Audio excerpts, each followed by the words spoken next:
তীব্র গরমে একটু প্রশান্তির খোঁজে শিশুরা যখন রঙিন আইসক্রিমে কামড় দিচ্ছে, তখন তারা জানতেই পারছে না প্রতিটি কামড়ে শরীরে ঢুকছে মরণঘাতী বিষ। শেরপুরের নকলা উপজেলার খারজান বাজার এলাকা এখন বিষাক্ত আইসক্রিমের হটস্পট। এখানকার একাধিক কারখানায় আইসক্রিমকে আকর্ষণীয় করতে মেশানো হচ্ছে শিল্প কারখানায় ব্যবহৃত সিনথেটিক বা আর্টিফিশিয়াল রং কলকি। বিশেষজ্ঞদের মতে এই নিম্নমানের রাসায়নিক রং শিশুদের শরীরের জন্য যেন টাইম বোমার মতো। দীর্ঘদিন এই রং কলকি আইসক্রিম খেলে লিভার, কিডনি ও পাকস্থলী অকেজো হয়ে যেতে পারে। এমনকি হরমোনের ভারসাম্য নষ্ট হওয়া থেকে শুরু করে বাসা বাঁধতে পারে মরণব্যাধি, ক্যান্সারেও।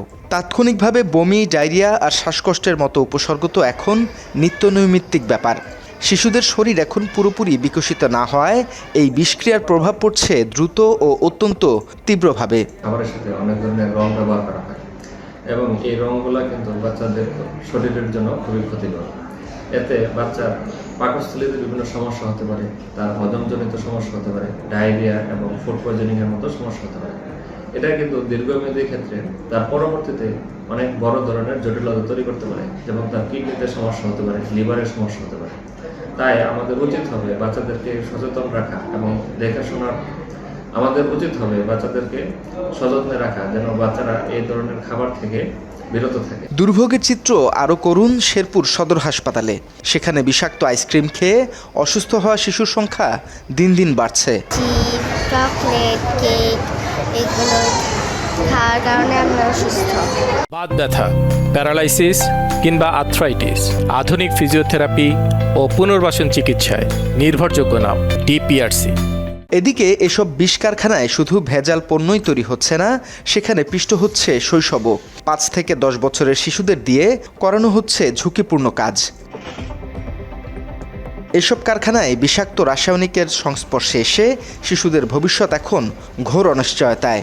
তাই সচেতন নাগরিকদের দাবি, অবিলম্বে বন্ধ হোক এসব মরণঘাতী কারখানা। জাঙ্ক ফুড বিক্রি করে আসলে জাঙ্ক ফুডটা শিক্ষার্থীদের জন্য, স্বাস্থ্যের জন্য খুবই ক্ষতিকর।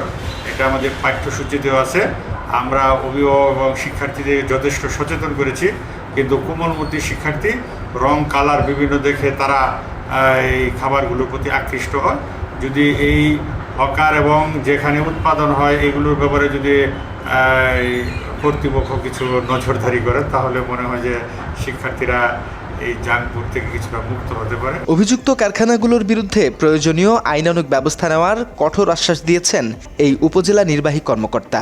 ভেজাল ধরনের ফুড কালার ব্যবহার করা হচ্ছে, যে অভিযোগটি পাওয়া গেছে আমরা এটা খতিয়ে দেখব এবং প্রয়োজনে মোবাইল কোর্টের মাধ্যমে তাদেরকে আইনগত ব্যবস্থার আওতায় আনা হবে। তথ্যচিত্রে জাকির আহমেদ শামীম, বাংলা এডিশন।